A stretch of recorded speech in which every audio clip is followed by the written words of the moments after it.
नमस्कार दोस्तों, मैं सत्यम पांडे। आज हम इंजेक्शन मोल्डिंग को बिल्कुल आसान भाषा में सीखेंगे। आपने प्लास्टिक इंडस्ट्री में काम करने का सोचा होगा या तो काम कर रहे होंगे, लेकिन आप इंजेक्शन मोल्डिंग के बारे में सुने होंगे। अगर नहीं सुना है तो आज सुन लीजिए। चलिए हम बात करते हैं इंजेक्शन मोल्डिंग के बारे में। आपको इस वीडियो में मैं इंजेक्शन मोल्डिंग के सभी भाग पार्ट कितने होते हैं और क्या काम करते हैं उनके बारे में हम जानेंगे। ठीक है। इंजेक्शन मोल्डिंग, सबसे पहले इंजेक्शन मोल्डिंग समझ लेते हैं अपन।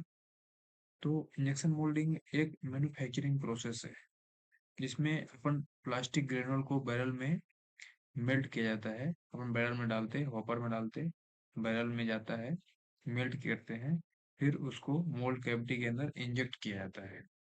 इंजेक्ट करके कूलिंग करते हैं और कूलिंग करके पार्ट बाहर निकाल लेते हैं। जैसे बॉटल कैप हो गया, रिमोट का कवर हो गया, ढक्कन हो गए, बहुत सारे बॉटल के ढक्कन और बहुत सारे ढक्कन होते हैं। तो वो सब बनाया जाता है। चलिए हम इंजेक्शन मोल्डिंग के बारे में आपको समझाते हैं डिटेल में। अभी आपको स्क्रीन पे दिख रही होगी, इंजेक्शन मोल्डिंग मशीन का डायग्राम दिख रहा है। सबसे पहले तो समझेंगे इसके दो भाग। तो ये माउस कर्सर जहाँ से आपको दिख रहा है, यहाँ से इधर का भाग जो है उसको इंजेक्शन यूनिट बोलते हैं, और जो इधर का भाग है राइट हैंड का साइड का, उसे क्लैंपिंग यूनिट बोलते हैं। यहाँ से इधर का भाग जो है उसको इंजेक्शन यूनिट बोलते हैं, और जो इधर का भाग है राइट हैंड का साइड का, उसे क्लैंपिंग यूनिट बोलते हैं। इंजेक्शन यूनिट और क्लैंपिंग यूनिट, दो यूनिट होती है इंजेक्शन मोल्डिंग में। ठीक है। इसके बाद अब आते हैं इंजेक्शन यूनिट पे। इंजेक्शन यूनिट पे सबसे पहले तो हम पढ़ेंगे cylinder of screw RPM. Screw RPM का मोटर लगा रहता है, जिसकी जिससे हमारा जो स्क्रू है, बैरल के अंदर जो स्क्रू लगा रहता है, वो रोटेट होता है। ओके। उसके बाद फिर हम ये जानेंगे हॉपर। हॉपर में हम मटेरियल डालते, ये मटेरियल जाता है फिर स्क्रू के अंदर बैरल में, फिर यहाँ पे मेल्ट होता है, फिर स्क्रू के द्वारा उसको अंदर कर दिया जाता है। ओके। अब आप देखेंगे कि ये जो हमारा बैरल है वो गर्म कैसे होता है। तो ये हीटर लगा है यहाँ पे, एक दो तीन और तीन नीचे है, छह इसमें हीटर लगे होते हैं, जिसकी वजह से बैरल गर्म होता है। ठीक है। इसका बैरल नाम है और रेसिप्रोकेटिंग स्क्रू है ये, और यहाँ पे नोजल है। ओके। और नोजल पे लगा रहता है नॉन रिटर्न वाल्व, इसको शॉर्ट फॉर्म में एनआरवी बोलते हैं।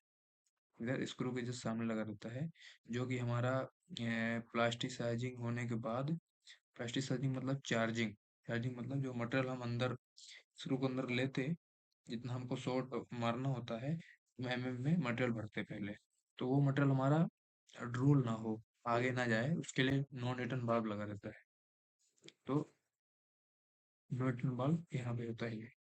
ठीक। मोटर गियर और स्क्रू रोटेशन, ये तो मोटर लगा रहता है कि स्क्रू को घुमाना है कि नहीं घुमाना है, क्या कैसा करना है वो। ठीक है। इतना आपको समझ में आ गया रहेगा। अब चलते हैं हम क्लैंपिंग यूनिट पे। क्लैंपिंग यूनिट पे मोल्ड रहता है, मोल्ड। क्लैंपिंग यूनिट की ये दो प्लेटें हैं, स्टेशनरी प्लेटन एंड मूवेबल प्लेटन। ओके। अब इन दोनों प्लेट के बीच में हम मोल्ड असेंबल करते हैं। मोल्ड असेंबल करने के बाद यहाँ पे इजेक्टर का रॉड होता है। ओके। ये टाई बार है। टाई बार हमारा मोल्ड जो ओपन होता है ना, उसका गाइडिंग करता है। मोल्ड ओपन क्लोज का गाइडिंग के लिए टाई टाई रॉड लगे रहते हैं।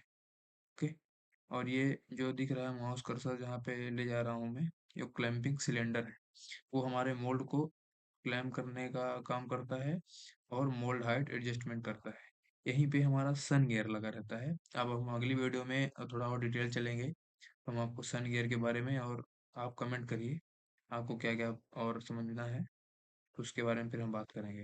हाइड्रोलिक सिलेंडर है ये, इसकी वजह से ये मोटर घूमता है और ये मोल्ड क्लैंप होता है। ओके।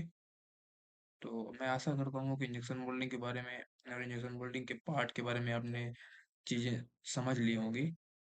और कुछ ज़्यादा जानकारी आपको अगर चाहिए तो मैं आपको पीडीएफ दे सकता हूँ इसका, जो कि मेरे द्वारा ही बनाया गया है, डिफेक्ट गैलरी और इंजेक्शन मोल्डिंग के बारे में जो कुछ भी आपको चाहिए, आपको सारी चीज़ें मिलेंगी। आपको कमेंट में केवल क्या चाहिए वो लिखना है, फिर मैं आपको प्रोवाइड करवाता हूँ। ओके, तो आज के लिए इतना ही। मिलते हैं अगली वीडियो में। तब तक अगर वीडियो आपको यूज़फुल लगी हो तो लाइक और सब्सक्राइब ज़रूर करें। धन्यवाद।